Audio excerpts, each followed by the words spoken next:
don't feel sorry for them. I don't feel like it's really the children that I knew. And you need to keep that in mind too. Anything you're dealing with, don't trust anything you hear down here. Enjoy your experience for whatever it's worth. When you leave out of here, wipe your mind of it and leave it. Okay. This is the tree. They call it the old tree. They refer to it a lot through EVPs. Oh, wow.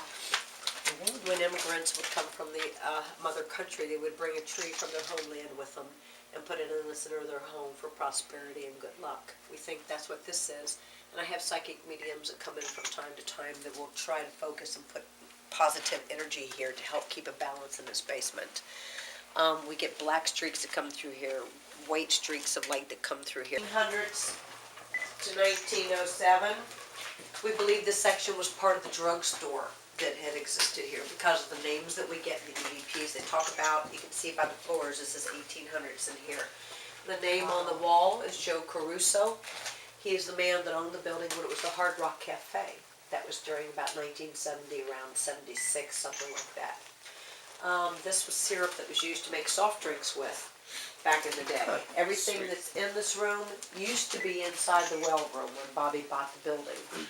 The well room was called the China room. That's why the china was in the China room. Gotcha, okay. So he boxed it all up, put it in here, sealed the store shut. So for 32 years, that sat in here untouched, and we would get screams and bangs out of this room. Nobody was able to get in.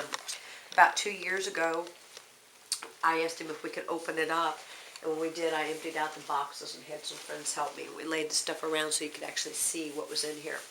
Now this was used as a backup kitchen for the upstairs. So they make their extra soups and stuff.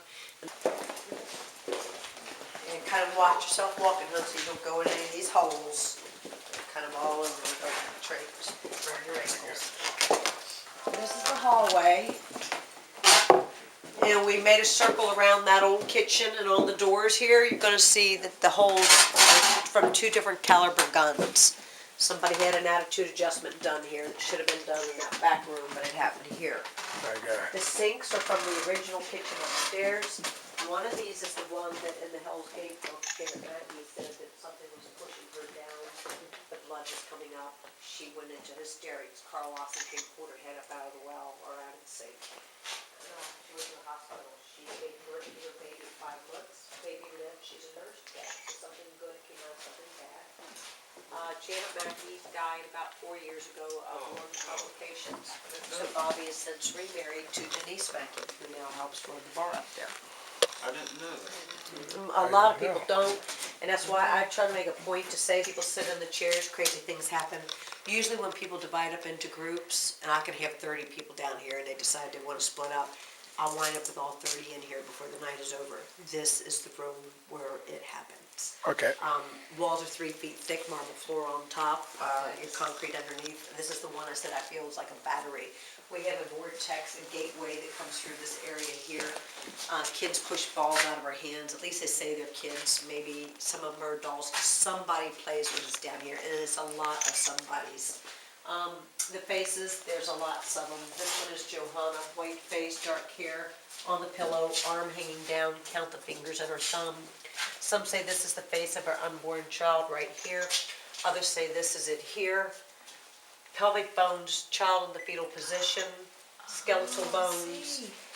The ugly one here, ugly.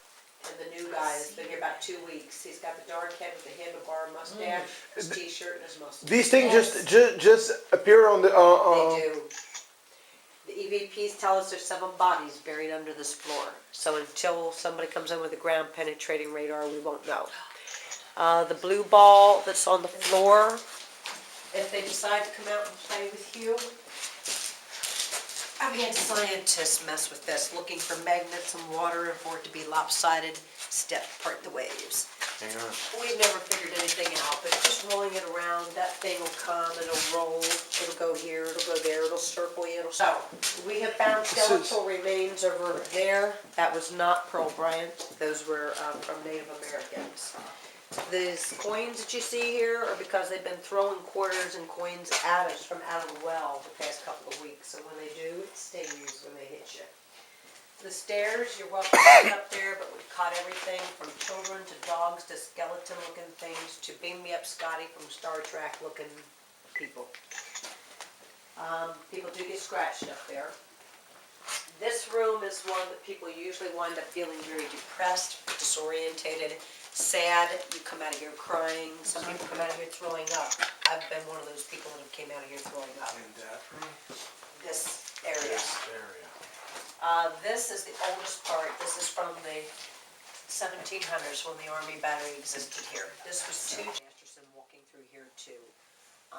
He hangs out back there. Red will run all over back here. Red is one that'll have your back if you talk right.